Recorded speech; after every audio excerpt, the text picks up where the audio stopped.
Hola a todos, ¿qué tal estáis? Bienvenidos un día más a mi canal. Para aquellos que todavía no me conocéis, yo soy María y hoy vamos a hablar del espacio en la narrativa.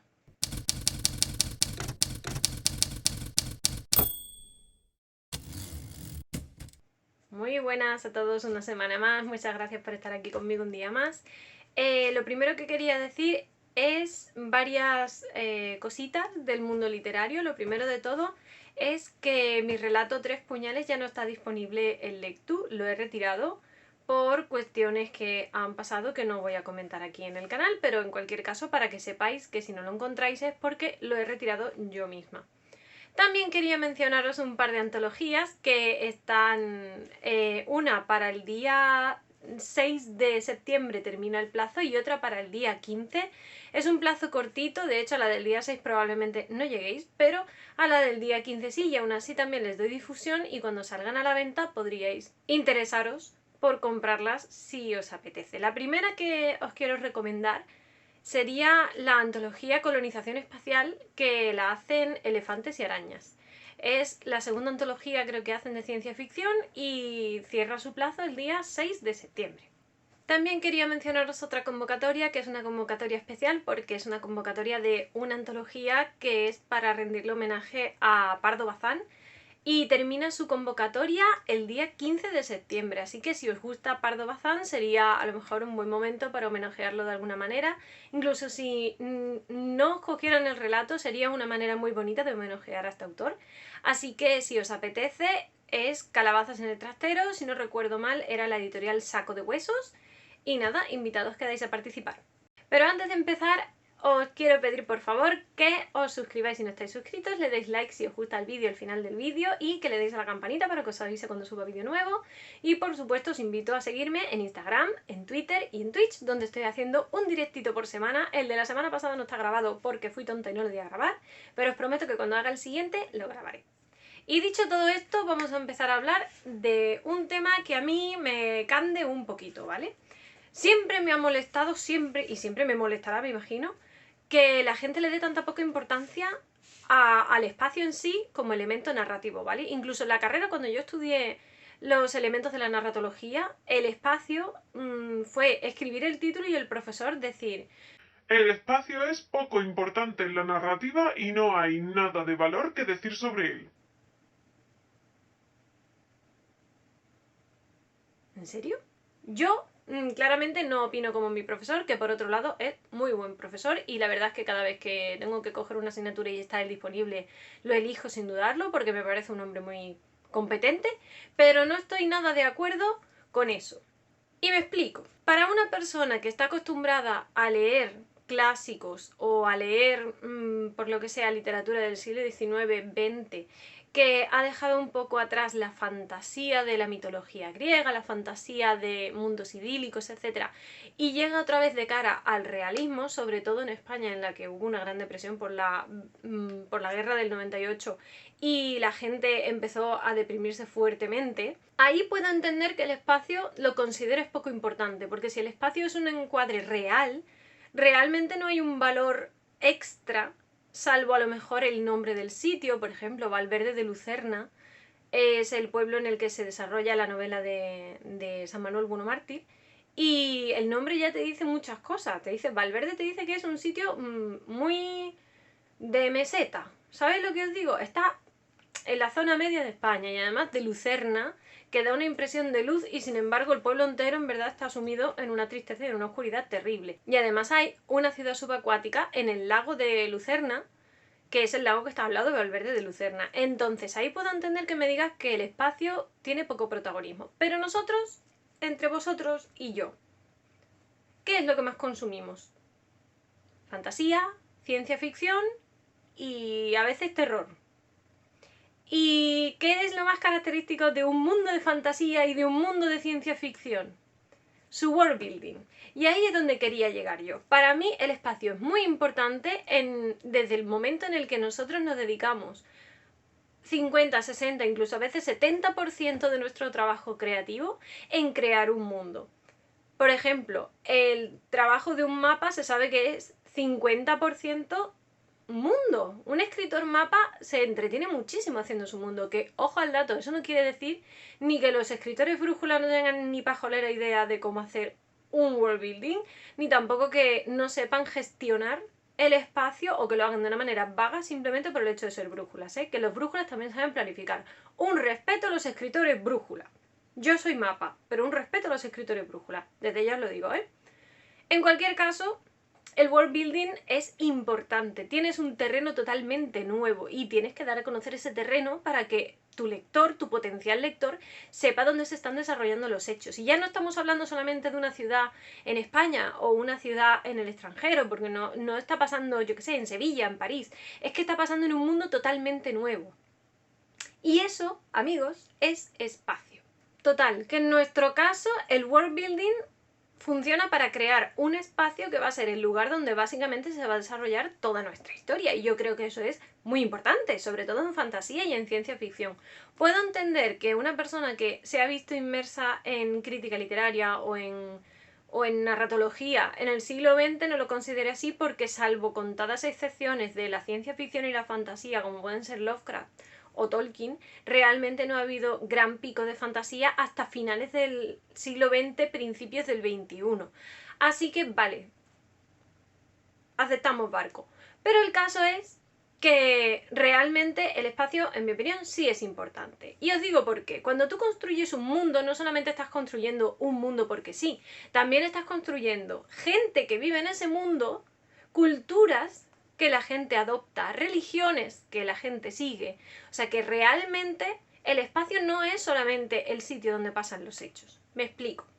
También construyes un espacio que se puede considerar espacio cultural o espacio social. Esto quiere decir que tu mundo tiene una serie de culturas que, según en la zona geográfica en la que se encuentran, serán de una manera u otra. No es ningún secreto que los sociólogos y los antropólogos han estudiado durante muchísimos años que, según el tipo de clima que haya en una zona concreta, las culturas se desarrollan de una manera diferente. Por ejemplo, una cultura en un clima frío se parecerá mucho más a otras culturas de climas fríos que a una de climas más cálidos o tropicales. Y lo mismo pasa al contrario, las culturas tropicales suelen tener más semejanza entre ellas que los climas fríos. Esto también hace una sociedad. Y la sociedad sigue unas pautas, unos patrones según el sitio donde vivan y sobre todo según la cantidad de recursos disponibles. Las sociedades que se componen de un terreno con recursos limitados suelen ser sociedades mucho más bélicas, hostiles, porque necesitan defender lo poco que tienen, claro. Sin embargo, una sociedad que esté en un lugar tipo, yo qué sé, pues como en el interior de una meseta, tendrán probablemente agua, recursos, animales, agricultura, todo ese tipo de cosas. Y será una sociedad más asentada, probablemente sea una sociedad totalmente sedentaria, no se va a mover de allí porque tienen todo lo que necesitan. Y es verdad que suelen ser un poquito más flexibles y aquí suele ser donde está el pico económico de una cultura. ¿Qué pasa? Que el pico económico trae diferencias sociales y estas diferencias sociales se ven claramente en lugares donde la prosperidad económica está. Por ejemplo, vamos a ver más gente pobre comparándola con la gente rica que vive en una ciudad grande en medio de un valle, por ejemplo, que gente rica en un poblado desierto en el que los recursos escasean y la realidad es que o todos colaboran o todos se mueren. Entonces, ¿los otros viven en más escasez? Sí, pero todos tienen más o menos el mismo nivel, salvo figuras importantes que rijan las normas en aquel lugar, pero por norma general probablemente todos estén más o menos iguales. De hecho, puede incluso que se creen economías sumergidas, por ejemplo, por el recurso más importante que es el agua, cosas así. Pero a lo que yo quiero ir con esto es que si tú en tu espacio, en tu narrativa, haces más o menos un poquito de investigación, te enteras más o menos de cómo son las ciudades del desierto, las ciudades tropicales, las ciudades que viven cerca del mar, y lo mimetizas en tu novela, va a ser un espacio realista, técnicamente, dentro de un mundo de fantasía. Es decir, vas a hacer un engagement más fuerte con tu lector. Todo eso se consigue haciendo investigación sobre tu espacio. Por lo tanto, el espacio no puede ser tan poco importante. Es verdad que hay otros libros, hay otras, no sé, películas, series, videojuegos, sobre todo los que no están basados en libros, que tienen un espacio que sea poco importante. Pero es que, aunque no ocurra nada en ese espacio sigue siendo importante por la ausencia de cosas que tiene, en mi humilde opinión. Dejando a un lado los temas antropológicos y sociológicos del espacio, podemos hablar también del espacio psicológico como tal. El entorno condiciona a una persona a ser de una manera o de otra. Esto lo hemos visto innumerables veces. Siempre se dice que la gente que viene de una familia desestructurada luego le cuesta más trabajo adaptarse en la sociedad. Siempre se dice también que los niños mimados no saben cómo funciona el mundo porque son niños mimados. Y esto todo tiene que ver en gran parte, no en su totalidad, pero sí en gran parte con el entorno. Pongo un ejemplo claro para que se me entienda. Por ejemplo, el corredor del laberinto. En el corredor del laberinto, los chavales están en un laberinto todos solos, sin ayuda y sin nadie. ¿Qué pasa? A lo mejor son chavales que no se acuerdan ni quiénes son y tienen que aprender a sobrevivir en un medio que para ellos les resulta más o menos hostil. Y además quieren escapar, por lo tanto tienen que investigar el otro medio que es más hostil todavía, que es del laberinto para adentro. ¿Qué pasa? Que estos chavales, que a lo mejor tenían una vida normal y corriente, ahora se tienen que adaptar a una nueva circunstancia que los va a hacer cambiar psicológicamente. Porque si un chaval venía de una familia rica y de repente se encuentra en medio de un laberinto, lo más probable es que inconscientemente, una de dos, o se endurezca o termina muriendo, porque no se adapta. Hay que adaptarse psicológicamente a las situaciones. Y eso lo crea el entorno. ¿Y el entorno qué es? Pues un espacio. Os puedo poner otro ejemplo, por ejemplo, en Panem, que es la región en la que ocurren los Juegos del Hambre, hay 12 distritos. Y sabemos que hay desigualdad económica entre todos esos distritos. O sea, que algunos viven mejor que otros. Por ejemplo, el 1 y el 2 viven muchísimo mejor que, por ejemplo, el distrito 12, que es al que pertenece Katniss. ¿Qué pasa? Que Katniss está hecha de piel durita. ¿Por qué? Porque ella psicológicamente se ha visto condicionada a luchar y a sobrevivir por los recursos. Sin embargo, los del distrito 1 y 2, al ser los que, digamos, manejan el parné, realmente tienen una condición de vida mucho mejor y en vez de sentirse condicionados a defender, digamos, los recursos suyos, lo que hacen es pavonearse de que los demás no tienen. Es decir, hay una soberbia que ha nacido a raíz de ese entorno psicológico que se ha creado en ese espacio que es más rico que el otro espacio. A mí esto me parece una pasada. Yo sé que la mayoría de la gente que creamos un espacio al principio no lo creamos con estas intenciones, pero la realidad es que terminan surgiendo y muchas veces de manera incluso intuitiva, ni siquiera lo hacemos queriendo, pero nos sale así. Otro tema importante para hablar del espacio sería el clima. El clima y el espacio van de la mano. Si tú estás en un trópico, no puedes esperar que nieve en ese trópico. El clima va inevitablemente unido al espacio, pero nosotros usamos el clima de maneras especiales en narrativa. Con esto me estoy refiriendo a el típico recurso de que tu personaje llega a un sitio y le dan una mala noticia o tiene una derrota en una pelea, lo que sea, lo que queráis vosotros. Y ahora de repente al personaje le da bajona, se pone triste, está desolado. Imaginaos esa escena en vuestra mente. Lo más probable es que lo hayáis imaginado en un entorno en el que está lloviendo, o con nubes negras, o en un sitio oscuro. ¿Por qué? Porque desde más o menos el siglo XVIII, con el barroco, el barroco era un movimiento en el que los sentimientos estaban por encima de la razón, entonces hubo un recurso muy popular que era usar el clima para demostrar externamente los sentimientos del personaje que llevaba en el interior. ¿Qué pasa? Que esto se perdió un poco cuando llegó más o menos la época esta en la que estábamos todos depresivos totales a principios del siglo XX y se recuperó con el medio audiovisual, es decir, lo recuperaron para las películas y las series sobre todo, cuando vieron que más o menos en los 80-90, entre los 70 y los 90, cuando surgió el realismo mágico, etcétera, etcétera, allí en ese momento dijeron, ¡buah, qué buen recurso, vamos a usarlo! Y volvieron a usar el recurso de que llueva cuando estás triste y además luego si alguien le da una buena noticia a ese héroe le dice, no, tenemos que levantarnos, no sé qué, ya sabéis, tonterías de películas. De repente sale el sol, que es en plan, joder, pues vaya solicitud la del tiempo, ¿no? Que cambia cuando yo quiero, para que si yo me siento feliz, que brille el sol, y para cuando yo me sienta triste, que esté lloviendo a cántaros. Entonces, el clima, que forma parte del espacio, también es importante para la ambientación de una historia. Es decir, al final, yo no sé este hombre cómo puede pensar mi profe que el espacio es poco importante cuando la realidad es que te mueve la mitad de la historia. Es que te mueve la mitad de la historia. Por último, quería hablar de dos tópicos literarios que son dos tópicos de la literatura universal que serían el locus amoenus y el locus eremus, que probablemente el segundo no os suene, pero el primero seguro que sí, porque si habéis estudiado lengua en tercero de la ESO, seguro que os suena. El locus amoenus es un lugar idílico, apartado, en el que generalmente, aunque no siempre, dos amantes se pueden encontrar. Es decir, ahí suele suceder el primer encuentro entre dos amantes que luego van a tener problemas para estar juntos. Y tiene que tener tres elementos importantes, porque si no, no es locus amoenus. Es otra cosa, es un sitio muy bonito, pero no es locus amoenus. Y estas tres cosas son estar apartado, tipo debajo de la sombra de un árbol, detrás de un murito, es de noche. Tiene que haber algún tipo de sombra simbólica que te haga de resguardo. También tiene que haber vegetación. Puedes estar en medio de un bosque, que es lo más común, sobre todo en mitos griegos. Puedes estar, no sé, por ejemplo, la noche del balcón de Romeo y Julieta, la presencia de la vegetación está porque Romeo trepa al balcón de Julieta a través de una enredadera. Por último, necesitaríamos una fuente de agua. Una fuente de agua me refiero a un lugar de donde salga agua. Me vale un río, me vale un arroyo, me vale un lago, me vale el mar y por supuesto me vale una fuente, claro, porque si se llama fuente de agua me vale también la fuente.